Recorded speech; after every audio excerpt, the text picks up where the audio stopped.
से शांत हों, जिनके गुणों के गान में बेवर्धमान महान जिन विचरे हमारे ध्यान में। महाविद्यालय की स्थापना दिवस का उत्सव में आप लोगों ने जिस प्रकार की चर्चा की है, उस चर्चा ने मुझे कुछ भावुक कर दिया है। अब मैं क्या बोल पाऊँगा, कितना बोल पाऊँगा, मुझे खुद भरोसा नहीं है। फिर भी मैं कोशिश करता हूँ। जब अपना महाविद्यालय की स्थापना नहीं हुई थी, उसके पहले इंदौर में संपूर्ण दिगंबर जैन समाज का एक बहुत बड़ा सम्मेलन हुआ था, जिसमें इस विषय पर ही विचार किया गया था कि भाई विद्वान समाप्त होते जा रहे हैं और नए विद्वान बन नहीं रहे हैं और विद्यालय सूखते जा रहे हैं, उन्हें विद्यार्थी मिलते नहीं हैं। ऐसी स्थिति में आगे क्या होगा, और इस पर एक प्रस्ताव पास किया गया था। इस पर बहुत गंभीर चिंता व्यक्त की गई थी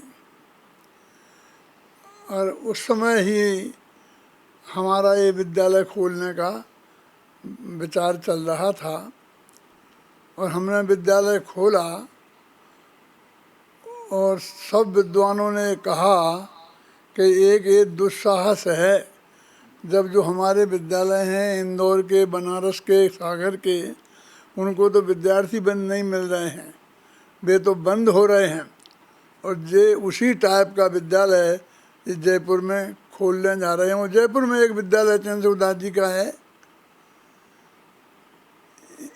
तो उनने हमारा एक दुस्साहस माना था। लेकिन मुझे बहुत खुशी इस बात की है कि हमारे साथी आदरणीय बाबू भाई जी, पाटनी जी, गोदका जी पूरी तरह से हमारे पीछे खड़े थे कि नहीं नहीं दादा, आप तो चलाओ, खोलो। और जब हमने खोल दिया तो ये सब विद्वान बनारस के, इंदौर के, सब जगह के ये देखने स्मारक भवन में आए थे कि इन्हें विद्यार्थी कहाँ मिले, कैसे मिले, इनके पास विद्यार्थी कैसे आ गए। तो वो जा कर एक एक विद्यार्थी के कमरे में और विद्यार्थियों से पूछते थे, जतीश भाई से पूछते थे, अभय कुमार जी से पूछते थे। अभी ये सब जिंदा हैं, यहाँ वो मौजूद है ना, इसलिए आप उनसे पूछ सकते थे कि भाई तुम यहाँ क्यों आए हो। तो वो कहते थे कि हम गुरुदेव का तत्व ज्ञान सीखने आए हैं, तत्व की गहराई समझने आए हैं। तो वो विद्वान क्या कहते थे कि आप को जो डॉक्टर साहब ने रटा दिया है कि कोई पूछे तो ऐसा जवाब देना, वो तो ठीक है तुम कह रहे हो। सो ये तो डॉक्टर साहब ने रटा दिया है कि कोई आदमी यदि पूछे तो तुम्हें ऐसा कहना, तुम असली बताओ। बढ़िया भोजन मिलती हैं, 2 सब्जियां बनती हैं, दाल बनती है, हर कमरे में ठहरने की व्यवस्था है, हर लड़के को एक टेबल है, टेबल पर टेबल लैंप है, पलंग है, ये सब सुविधाएं आपको प्राप्त हैं, इसलिए आए हैं ना आप। ऐसा वो कहते थे। और उनकी जो किताबें थीं वो देखते थे कि कौन कौन सी किताब उनके पास है, और उन्हें ये भरोसा ही नहीं होता था कि हम अध्यात्म के आधार पर इन्हें समझाते हैं, सारी समाज को समझाते हैं, मोक्ष के मार्ग का रास्ता बताएंगे, उनका मोक्ष मार्ग खुलेगा, इसके लिए हम प्रेरणा देते हैं। इस वजह से विद्यार्थी आते हैं, ये तो उनको विश्वास हुआ ही नहीं क्या कि इसलिए आते हैं। लेकिन अपन को विद्यार्थी बराबर मिलते गए। पहले तो जब ये आए थे, पहले दूसरे तीसरे बैच के, जिसमें अपने शांति जी भी शामिल हैं, जिसमें अभय जी भी शामिल हैं, जतीश भाई भी शामिल हैं, अभिनंदन भी शामिल हैं, और सब वीर सागर शामिल हैं, ये सब लोग शामिल हैं। तब तो हमको उनकी मार्कशीट देखने का मौका ही नहीं मिलता था। आए नहीं, कोई आए तो फर्स्ट सेकंड थर्ड, मैं आपको किसी के नाम नहीं बताना चाहता हूँ, उसमें 3rd डिवीज़न लोग भी आए और हमने भर्ती किया और वो टॉपर्स निकले और आज यूनिवर्सिटियों में बड़े बड़े प्रोफेसर हैं, 3-3 लाख रुपया 2-2 लाख रुपया महीना कमा रहे हैं। वो 3rd डिवीजनल थे। उन 3rd डिवीजनल को इतने बड़े विद्वान बने हैं और उन्होंने यूनिवर्सिटियों को टॉप किया। और आज हमारी ये पोजीशन है कि हमारे पास 90%, 92%, 93% आते हैं। महीपाल जी को चिंता हुई, महीपाल जी ने अभी जो बात कही मुझे बहुत बहुत अच्छा आनंद आया, प्रोत्साहन हुआ कि उन्होंने ये कहा। और उन्होंने, हमने उनको पत्र लिखा कि भाई आप मेरे पास आओ, मैं आप लोगों से कोई बात करना चाहता हूँ। तो उन्होंने कहा दादा मेरी पत्नी को वो कौन सा कोरोना हो गया, काला काला होता है क्या, ब्लैक फंगस, हाँ ब्लैक फंगस हो गया है, वो मुझे 4 घंटे उसके पास बैठना पड़ता है, इसलिए मैं नहीं आ सकता हूँ, लेकिन आपकी जो आज्ञा होगी वो मुझे मानना है, मैं वो मानूंगा। कोटा से भी ऐसा ही जवाब आया। सबने मुझे ये कहा, अब ये सब राजकुमार वगैरह मेरे विद्यार्थी हैं, ये ममता मेरे दोस्त की लड़की है जिससे मेरी दांत काटी रोटी है, और मैं उसे हाथ पकड़ के कह सकता हूँ कि ऐसा नहीं होगा। क्या ये क्या, मैं आज इतने 90% वाले आने लगे। महीपाल जी ने कहा तो हमने जो भी हम पे बना वो किया, और उन्होंने बताया कि उनको विद्यार्थी मिलने लगे, ख्याल में आए ना। हमने एक एक विद्यार्थी को समझाया कि जो बांसवाड़ा में बहुत अच्छा है, वो हमारा प्रवीण विद्यार्थी गया है जो सबसे होशियार था, यहाँ पढ़ाता था, आप वहाँ जाओ। मेरे कहने का अर्थ ये है कि अब ये इतने टॉपर्स विद्यार्थी जब आने लगे, मुझे याद है कि लालचंद भाई ने मेरे से कहा था कि उन्होंने नए चक्र का एक पेज मुझे दिया था कि इसका मुझे अनुवाद चाहिए। तो उस नए चक्र का, देवसेन के नए चक्र का, वो अनुवाद मेरे से यहीं जयपुर में करवाया था। और अपने मृत्यु के समय तक बसंत भाई वो अनुवाद का पेज मेरे हाथ का लिखा हुआ अपने समय सार में रखे रहे। वो आज भी उनका जो समय सार होगा ना, उसमें जाके देखना वो पेज रखा होगा। उन्हें बहुत पसंद आया वो अनुवाद। वो प्रमाण पूज्य क्यों नहीं है व्यवहार, क्योंकि उसमें व्यवहार का निषेध नहीं आता है। वो वाला प्रकरण था संजीव। और फिर मेरे से कहा कि डॉक्टर साहब मुझे आप जैसे विद्वान चाहिए, और वो नहीं निकले इसलिए मुझे मज़ा नहीं आ रहा। जबकि उस वक्त अभय जी ऐसे विद्वान निकले थे जो बहुत ठोस विद्वान हैं, जो कहने नागपुर का क्या राकेश, ऐसे विद्वान निकले हुए थे जिन्होंने नए चक्र का अनुवाद भी किया है। शशि भाई भी उनके साथ थे कि हम नहीं। तो मैंने कहा देखो मैंने पूरी ताकत लगा के विद्वान बनाए हैं और अब इससे अच्छे नहीं बन सकते। यदि आपको बंद करना है तो विद्यालय बंद कर दो, मैं क्या कह सकता हूँ। अरे आप हुकुमचंद जैसे विद्वान, हुकुमचंद आज हैं और 50 साल से स्वाध्याय कर रहा है, वो हुकुमचंद आज देखते हैं आप। ये 50 साल बाद ऐसे हो जाएंगे कि हुकुमचंद के कान काटेंगे। जो टाइम लगता है वो तो लगता है ना, प्रतिभाशाली हों और वो जीवन भर इसमें लगें तो वो बहुत महान काम कर सकते हैं बसंत भाई। अब बसंत भाई आपने क्या बात कही, ज़रा नाराज़, मैं नाराज़ हो गया हूँ कि मैं इनको कंप्यूटर सिखाऊं, मैं इन्हें क्लर्क बनाऊं। अरे मेरे तो ऐसे विद्वान बने कि जिनके सामने 10 क्लर्क बैठे रहें, 10 कंप्यूटर लगे रहें और वो कंप्यूटर नहीं चलाएं। कंप्यूटर नहीं, मैं कोई नहीं ऐसी कला नहीं सिखाना चाहता हूँ, क्लर्क बनाना है मुझे, इन्हें कंप्यूटर सिखाना है। मेरा तो फ़ोन भी नहीं मैं निकाल सकता हूँ, फ़ोन के लिए भी मैंने सेक्रेटरी को रखा है, ये खोलता है और ये उठाता है। मेरा विद्वान नहीं चलाएगा कंप्यूटर, किसी की क्लर्की नहीं करेगा। ये मेरे विद्यार्थी हैं, मैं इनको आदेश दे सकता हूँ क्या नाम, राजकुमार, लेकिन मैं हाथ जोड़ के निवेदन कर रहा हूँ, इस बात का निवेदन कर रहा हूँ कि कोई विद्यार्थी यदि वो टॉप करके निकल जाए तो उसको तुम प्रेरणा नहीं दोगे कि बेटा तुम IAS बनो।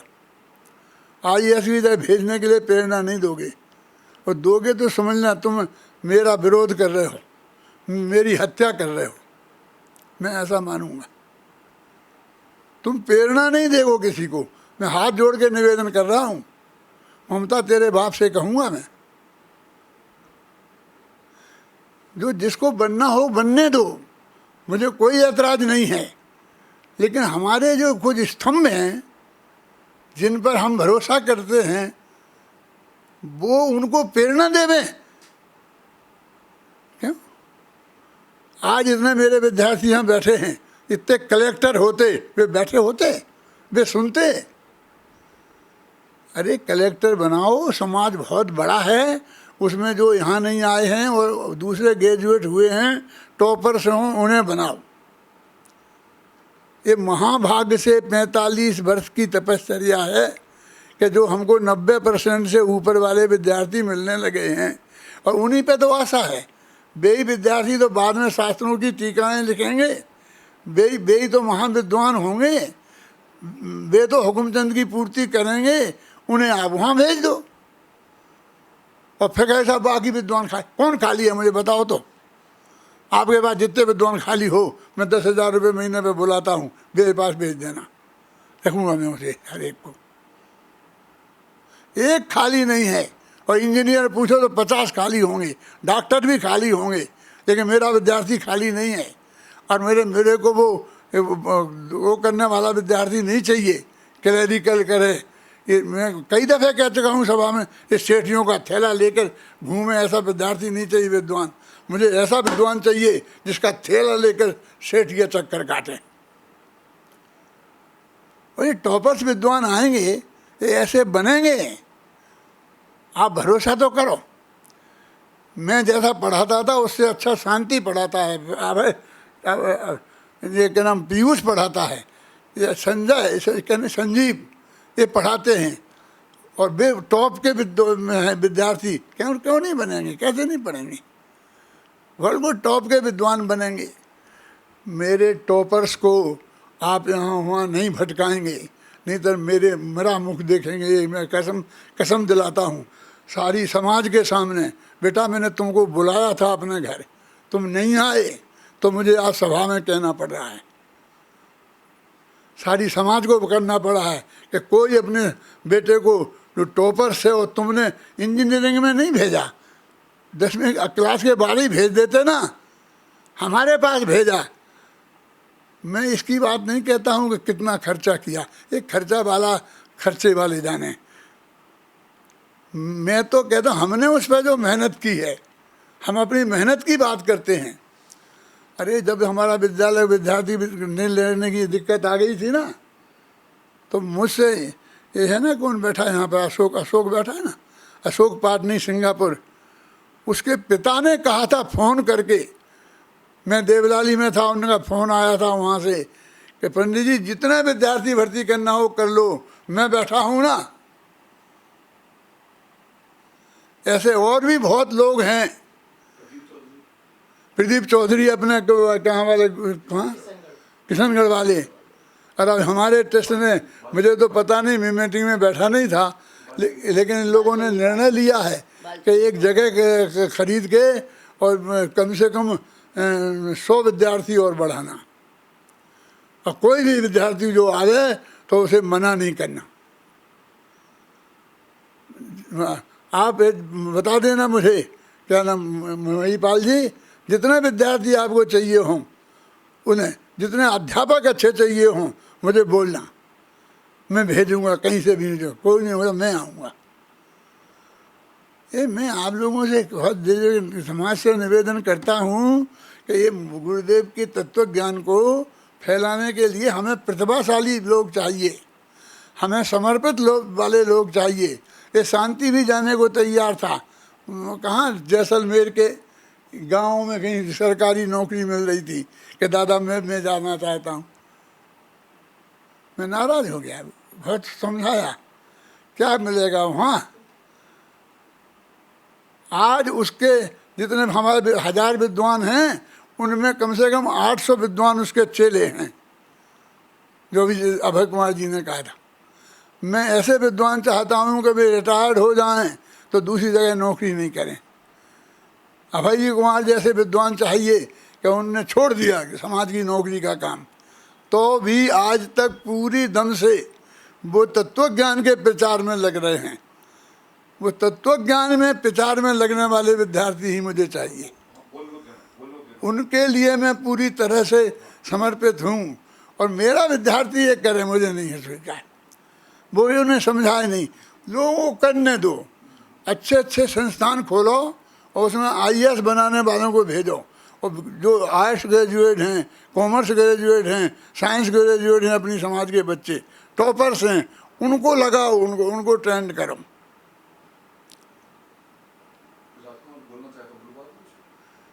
बुलाए, जरूर बुलवाओ, मुझे कोई नहीं। मुझे तो मैं तो आने वाले है तेरे घर राजकुमार, इनने नहीं आने दिया मेरे घर वालों ने, नहीं मैं तेरे घर आने वाला था। फिर कहा उसे बुलाओ, इसलिए मैंने बुलाया। और मैंने इनको कहा कि तुमको जितना बढ़ाना है बढ़ाओ, लेकिन किसी दूसरे का विरोध नहीं करना। ये बबलू तो फट रहा था, आग हो रहा था। ये कह रहा था हम ऐसा कर रहे थे, मुझे कुछ नहीं करना है। हमें गुरुदेव किसी का एक शब्द में विरोध नहीं करना है। हम तो हाथ जोड़ के निवेदन करेंगे कि भाई जो हमारे टॉपर्स आए हैं, जिनने हमारा मेहनत से टॉप पे आए हैं, जैसे संजीव गोदा ने बताया, तुम ऐसा मत समझना कि मैं आज की मेरा ये विचार है। इस संजीव गोदा की शादी हो रही थी तो इसके ससुर आए थे कि दादा संजीव गोदा कैसा है, मैं अपनी लड़की की शादी करना चाहता हूँ उससे। मैंने कहा संजीव गोदा तो हीरा है, लेकिन मैं तुमसे बहुत नाराज़ हूँ। हम बना के विद्वान तैयार करें और तुम ले जाओ और कल के एक कारखाना खोल देना और वो कारखाना चलाएगा। एक वो राजकुमार था कानपुर का, तो हमारे एक विद्यार्थी में बहुत बढ़िया था अनुभव, बहुत अच्छा विद्वान था। उसे ले गए और एक फैक्ट्री खोल दी बनियान बनाने की। अब वो बनियान बना कानपुर में बनाता है, पर उसमें भी कहीं विद्वान नहीं जा पा। एक कर लो तुम, ऐसा मुझे पसंद नहीं है। तो बोले पंडित जी मेरी ये शर्त है कि तुम कोई काम नहीं करोगे, यही काम करोगे तब मैं अपनी लड़की तुम्हें दूंगा। और जब मैंने इससे संजीव से कहा कि बेटा तुम्हारी शादी हो रही है कि हाँ, तो अब छोड़ दोगे तुम, अब धंधा पानी करोगे, अब तो करोड़पति के जमाई हो गए ना, तो तुम जा कर के एक कारखाना तुम भी खोल देना। तो कहा कि साहब मैं प्रतिज्ञा करता हूँ, मैंने साफ साफ शब्दों में कह दिया है कि मैं एक काम नहीं छोड़ूंगा। तुम्हें अपनी बेटे की शादी मेरे से करना हो तो करो, नहीं करना हो तो नहीं करो। दोनों तरफ से मुझे आश्वासन दिया। तब मैंने भभूतमल भंडारी का मैं सुनाता हूँ। भभूतमल भंडारी ने यहाँ पर एक मकान लिया महावीर जी क्षेत्र का, और मैं इसमें एक विमल का वो खोलता हूँ शोरूम, और आपके जितने विद्यार्थी हो गए हैं वो सबको भेज दो, मैं सबको सेल्समैन बना दूंगा। मैंने कहा अच्छा, हम पढ़ा के शास्त्री बनाएं और तुम बढ़िया अच्छे ईमानदार अच्छे बढ़िया सेल्समैन ले लो। अरे तुमने एक विद्यार्थी को मेरे को रखा, तो मैं सबसे 1 नंबर शत्रुओं में तुम्हें रखूँगा। मैंने एक कहा था उनसे, किनसे, गुरुदेव जिंदा थे तब की बात बोल रहा हूँ। अरे तुम्हें करना है तो सबको 10-10 हज़ार रुपये महीना दो और तत्व ज्ञान के प्रचार प्रसार में लगाओ। तो मेरे ये विचार जिस दिन से विद्यालय खोला उस दिन से हैं, आज के नहीं है मेरे। अब मुझे जब आज मेरे भावुक हो गया, इसलिए मेरे से ये सब निकल गया। अब ये मेरे सब तक पहुंच जाएगी बात, क्योंकि ये अब छिपती थोड़ी है। ये तुम्हारा आज का जो कार्यक्रम है, इसका यही अंश सारे देश में सुना जाएगा। मैं तुमसे कम प्रेम नहीं करता हूँ, मैं बेटा तुम्हें छोड़ूंगा नहीं, मैं तुमसे शत्रुता नहीं पालूंगा। तुम मेरे परमात्मा जैसे बेटे हो, तुम बिल्कुल भी अंदर से कमज़ोर मत पड़ना। लेकिन ये जो हमारी पूंजी है जो हमारे विद्यार्थी हैं जो इस लाइन में आ गए हैं, इनको दूसरी लाइन में मत भेजना, इनको इसी लाइन में वो करना। हम एजुकेशन में जाने के लिए इसलिए हाँ करते हैं क्योंकि वो वहाँ रह कर के पाठशाला चला सकते हैं, प्रवचन कर सकते हैं, हमारे इन शिविरों में आ सकते हैं। और वो और ऐसी जगह जा कर के, और दिक्कत तो ये है कि वे प्रतिभाशाली विद्यार्थी पहले दिन से वो हमारी पढ़ेंगे ही नहीं लक्ष्मीदान कौमुदी, वो सब IAS की वो तैयारी करेंगे, पूरा 5 साल हमारे यहाँ रहेंगे, हम सारे देश में से ये ला करके मेहनत करके बढ़िया सब के तैयार करेंगे और वे IAS की तैयारी करेंगे, और तुम कहते हम ही व्यवस्था करें। अरे मैं तो एक विद्यार्थी कहीं जाएगा, मैं बोल रहा हूँ कि मैं टाइप सीखने जा रहा हूँ, तो मैं उसी दिन निकाल दूंगा बसंत भाई, मैं नहीं रखूँगा उसे। तुम कह रहे मैं व्यवस्था करूँ, मैं ये बोल रहा हूँ महिपाल को भी, मैं ये बोल रहा हूँ किसको, जो प्रेमचंद को भी, और अब जी राजकुमार को तो तुम्हारे सामने बोल ही रहा हूँ। सारा समाज पड़ा है ना, विद्यासागर ने खोल रखे हैं ना, उनमें भेज दो और विद्यार्थियों को दे दो, उनका तुम सहयोग करो, IAS बनाओ। इसके लिए मुझे रंच मात्र भी ऐतराज़ नहीं है, मैं तुम्हारा पूरा समर्थक हूँ।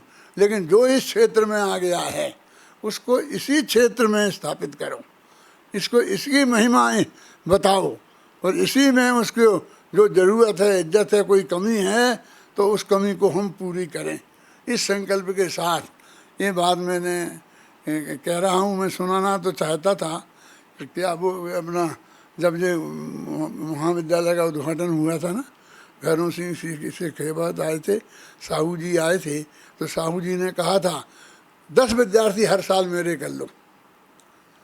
मैंने कहा उसका अर्थ समझते हैं आप? क्या अर्थ समझते हैं? ये 5 साल में 50 हो जाएंगे, 50 विद्यार्थी को हर साल खर्चा दो। नहीं, मैं तो 10 का कहा, तो फिर 2 हर साल बढ़ाएंगे तुम्हारी तरफ से, तब 5 साल में 10 होंगे। फिर हमारे 10 विद्यार्थी और 2 साहू जी के, ऐसे 12 विद्यार्थी करते थे, और पहली साल 13 विद्यार्थी हो गए थे। बहुत बातें मुझे सुनानी थी उस वक्त की, लेकिन सब भूल भाल गया, और मुझे ये बात अब ख्याल में आ गई। लेकिन मैं एक और बात सुनाना चाहता हूँ।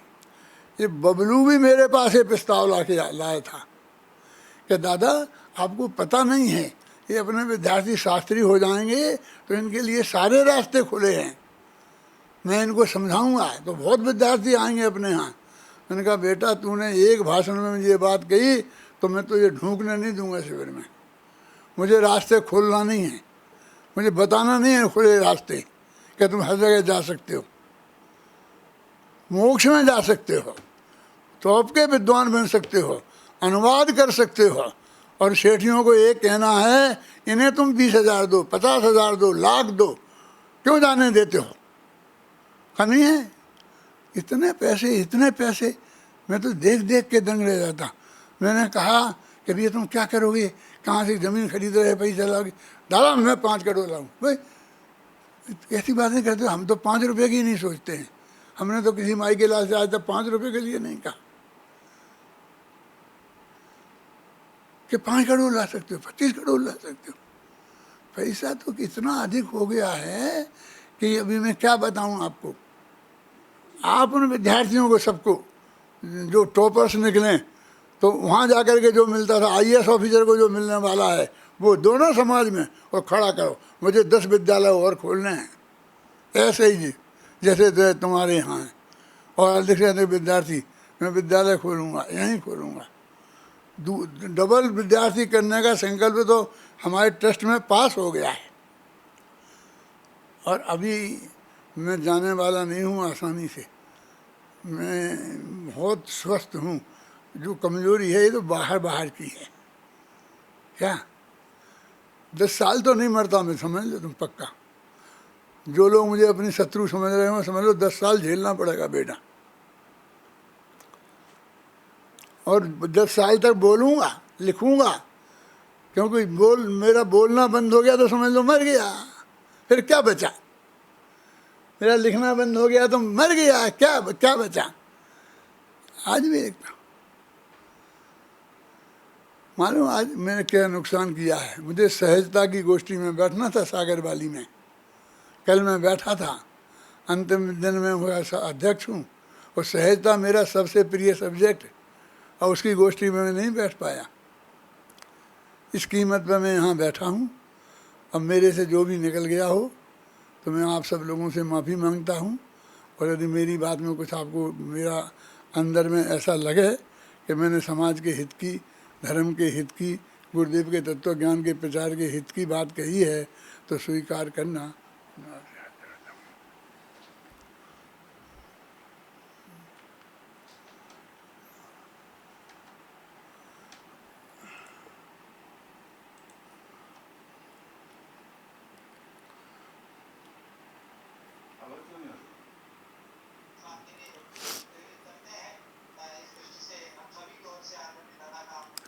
क्या हुआ? आभार व्यक्त करते हैं। मैं आदरणीय राजकुमार जी के साथ से निवेदन करता हूँ, वे कुछ कहना चाहते हैं। आदरणीय राजकुमार जी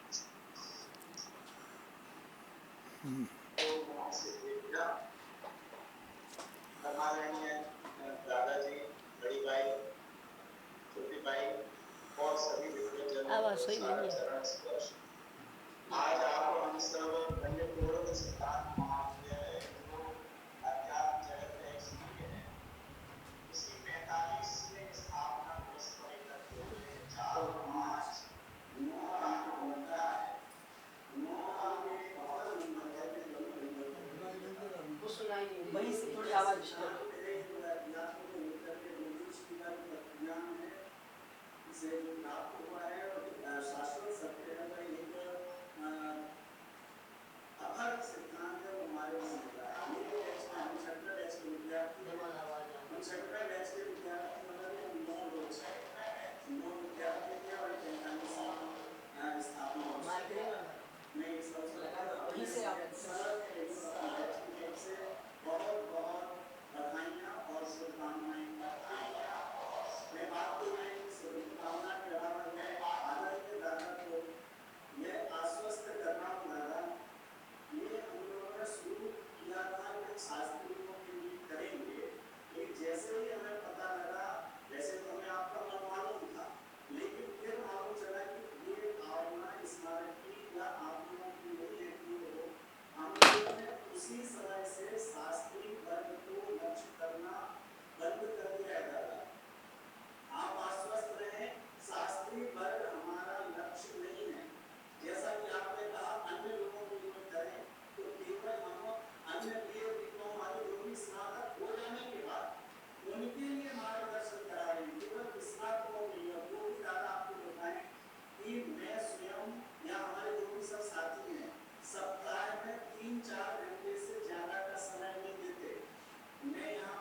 हेलो,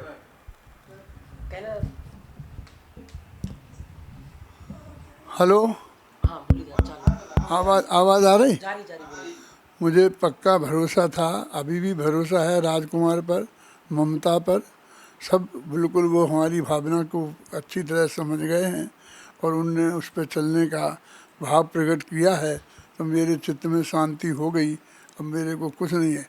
आपको मालूम, मैं समाधि लिए हुए हूँ और मैं कोई कसाय किसी से भी रखना नहीं चाहता हूँ। बेटा तुम निश्चिंत रहना, मैं कोई भी विकल्प नहीं मेरे को है और मैं अब किसी से कुछ कहने वाला नहीं हूँ। मैं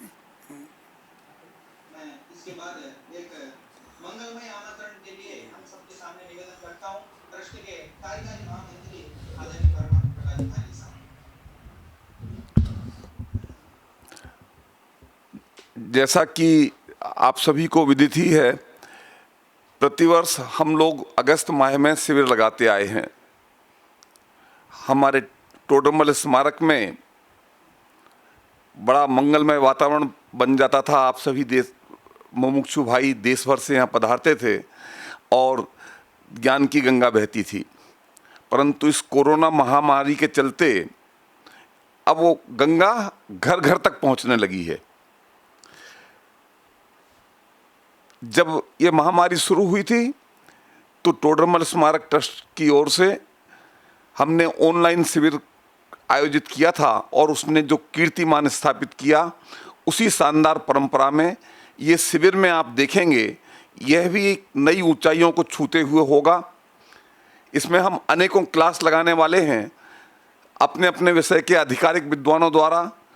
हिंदी, गुजराती, मराठी, कन्नड़, तमिल सभी भाषाओं में, अंग्रेजी में ये क्लासें चलेंगी। आप सभी लोग 8 अगस्त से 16 अगस्त तक ऑनलाइन आयोजित होने वाले इस शिविर में सादर आमंत्रित हैं। घर बैठे बैठे इसका लाभ अवश्य लें। इस सूचना को जन जन तक पहुंचाएं। मैं अधिक समय नहीं लेना चाहता। और इस शिविर के दौरान दादा का लाइव प्रवचन समाधि के सार पर आपको सुनने को मिलेगा। समाधि के सार पर दादा का लाइव प्रवचन मिलेगा। दादा का इन दिनों लाइव प्रवचन दुर्लभ है, परंतु उनकी इसके प्रति बहुत तीव्र भावना है। बड़ा मार्मिक विषय है, उसका लाभ लीजिए और इस बात को सभी तक पहुंचाइए। सभी को हमारी ओर से भावहीना